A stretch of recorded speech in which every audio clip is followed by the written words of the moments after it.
అందరికీ నమస్తే. రహస్యం అంటే ఏంటంటే గుట్టు. ఏంటంటేనండి, ఎవరికి ఏం చెప్పాలి, ఎవరికి ఏం చెప్పకూడదు అనేదాన్ని మనం అన్ని విషయాలు మనలో దాచుకుంటాన్ని గుట్టు అంటాం గదండీ! ఏంటంటేనండి, అలా రహస్యంగా ఉండటం గూడా ఒక మంచి పద్ధతే గదండీ! ఏంటంటే, మన ఇంట్లో ఏమన్నా కుటుంబ సమస్యలొస్తే ఏంటండి, ఒక భార్యాభర్తలు కొట్టుకోవడం అంటే చిన్న గొడవలొచ్చినియనుకోండండి, మనకప్పుడు ఏదో కొంచెం మనసు బాగోక, మన వ్యక్తి అనేవాళ్ళు ఎవరో ఉంటారండి. ఒక ఫ్రెండా, లేకపోతే ఎవరో చుట్టాలా ఎవరో ఉంటే మనం ఏం జెప్తామండి, మన మనసుకు బాగోనప్పుడు వెంటనే వాళ్ళకి ఫోను జేసో, లేతే వాళ్ళని కలిసో, "ఓ రాత్రి ఇలా గొడవ పడుకున్నాము" అని చెప్తామండి. చెప్పినప్పుడు వాళ్ళేంటండి విన్నట్టు ఉంటారండి. వింటారు. మనం కూడా అనిపిస్తుంది, ఓహ్! మన వ్యక్తి గాబట్టి విన్నాడులే అనేసి మనం అనుకుంటామనమాట. కానీ అలా చెప్పిన వ్యక్తికి, విన్న వ్యక్తికి ఏమన్నా గొడవలొచ్చినియనుకోండండి, ఎప్పుడో ఒకప్పుడు తేడా వస్తుంది గదండీ! ఆ తేడా వచ్చినప్పుడు ఏమంటారండి, మనల్ని ఎప్పుడు దెప్పుతూ ఉంటారనమాట. నీ బతుకు ఇంతేరా, నీ బతుకిది" అని జెప్పేసి దెప్పుతూ ఉంటారు గదండీ! నిజంగానండి. అలాంటి విషయాల్లో భార్యాభర్త గొడవ పడే విషయాల్లో ఇప్పుడు ఎంత గొడవ పడుకున్నా వాళ్ళకి మళ్ళీ భార్యాభర్త కలవకుండా ఉండరు గదండీ! కాబట్టి అలాంటి విషయాల్లో చెప్పకుండా ఉంటే బావుంటుందేమోనండి. ఇంకోటేంటంటేనండి, మనము ఇంత సంపాదిస్తున్నాము, మా దగ్గర అంత డబ్బుంది, ఇంత డబ్బుంది అని చెప్తామండి. ఏంటంటే మనోళ్ళు, మన చుట్టాలు, లేదంటే మన ఫ్రెండు, లేదా ఏదో మనకి మంచిగా ఉండేవాళ్ళు గదా అని చెప్తామండి. కానీ అందరికి మనం నచ్చుతామనేమన్నా ఉందా అండి? మనకి వ్యతిరేకతగా ఉండేవాళ్ళు గూడా ఉంటారు గదండీ! ఇంకోటేంటంటే మనం బాగుండేటప్పటికి ఎవరికైనా కొంచెం ద్వేషం వస్తుంది గదండీ! మన దగ్గర ఓకే. వీళ్ళ దగ్గర డబ్బుంది. వీళ్ళ డబ్బుని ఎలా అయినా పాడు చేయాలి అనేవాళ్ళు చాలామంది ఉంటారండి. అంటే నువ్విది ఇలా చెయ్యి, నువ్విది అలా చెయ్యి అని చెప్పేసి మనకి పిచ్చి సలహాలు ఇచ్చటం వల్ల మనం నిజంగా మన మంచిని కోరుతున్నారు కాబట్టి, ఆ డబ్బుని ఏంటంటే ఇలా నువ్వు అప్పిచ్చి చూడు వడ్డీ వస్తది. లేదంటే ఏదేదో చెప్తారండి వాళ్ళు. నిజంగా ఆ డబ్బుని మన చేతులతో మనమే పాడు చేసుకున్న వాళ్ళం అవుతామండి. నిజంగా డబ్బు అనేది గూడా ఎవరికీ చెప్పుకోకుండా ఉండి, మనము ఆ డబ్బుని ఏం చేసుకోవాలో మనకు మనం ఆలోచించి మనం చేసుకుంటేనండి, ఆ డబ్బు అంటే లక్ష్మిని మనం పట్టుకున్న వాళ్ళం అవుతామండి నిజంగా. ఇంకోటి ఏంటంటేనండి, చెప్తారు గదండీ! సంసారం గుట్టు, రోగం రట్టు అని జెప్పేసి. సంసారం ఎప్పుడూ గుట్టుగానే ఉండాలండి. రోగం రట్టు అంటే ఏమన్నా మనకి ఆరోగ్య సమస్యలొచ్చినప్పుడు చెప్పమని జెప్తారండి పెద్దోళ్ళు, రోగం రట్టు.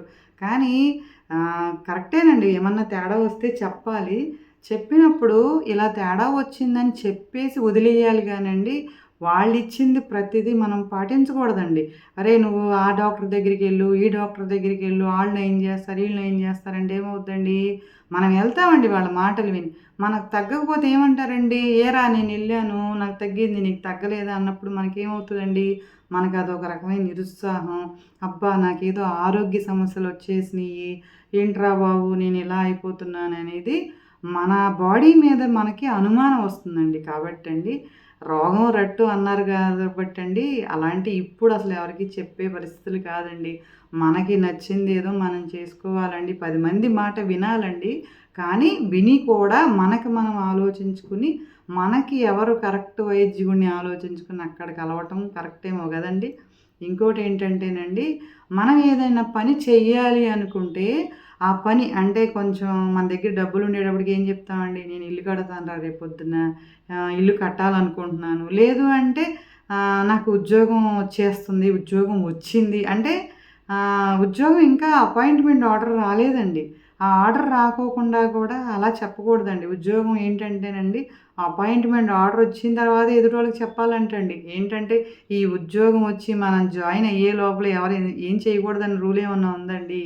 కాబట్టి మనకి ఆ ఉద్యోగం వచ్చి, మన పని ఎళ్లి మనం ఆ ఉద్యోగం సీట్‌లో కూర్చునేదాకా కూడా ఇప్పుడున్న వాతావరణానికి ఎవరికీ చెప్పకుండా ఉన్నంత సుఖం వేరేది ఉండదు కదండీ! ఇంకోటేంటంటేనండి, నేను ఈ పని చేస్తున్నాను, నేను నగలు చేయించుకుంటున్నాను అని చెప్పడంలో కూడానంటండి, ఏ పనైనా కూడా మనం చేసిన తర్వాత, మన పని పూర్తి అయిన తర్వాత, ఈ పని చేశానురా నేను అని చూపించుకోవడంలో మనకి పని విషయం పూర్తవుతుందండి. మనశ్శాంతి. వాళ్ళిచ్చిన సలహాలు కూడా మనం పాటించకుండా ఉంటామండి. ఎందుకంటే ఆళ్ళు ఏం సలహాలు ఇచ్చినా కూడా మనం ఆలోచించుకోలేక ఈలోపు డబ్బు పాడు చేసుకోవటం, ఇలాంటి ఆలోచనలొచ్చేస్తాయి గదండీ! నిజంగా ఎవరికి ఏం చెప్పాలో కూడా కొంత మనం ఆలోచించి చేయడంలో మంచిదేమో గదండీ! ఏంటంటే ఇల్లు ఎప్పుడు రహస్యంగా ఉంచుకుంటూనే మంచిదేమో గదండీ! పెద్దోళ్ళు ఎప్పుడు చెప్తారు గదండీ! ఇంటి గుట్టనేది ఉండాలి. ఏంటంటేనండి ఇంటి గుట్టు లంకకు చేటు అన్నట్టుగా నిజంగా విభీషణుడు చెప్పమట్టే గదండీ! అంత పెద్ద లంక ధ్వంసమైపోయటానికి కారణం ఎవరండి? ఆ ఇంట్లో మనిషే ధ్వంసం చేయడం అయింది గదండీ! కాబట్టి అండి మన ఇల్లు, మన భార్య, మన పిల్లలు అనేసి అనుకుని మన కుటుంబంగా ఉంటేనండి ఏ సమస్య ఉండదండి. కాబట్టి రహస్యం అనేది పాటిద్దామండి. ఈ వీడియో నచ్చిందా అండి? నచ్చితే తప్పకుండా లైక్ చేయండండి, షేర్ చేయండండి. Thank you. మీ రజని.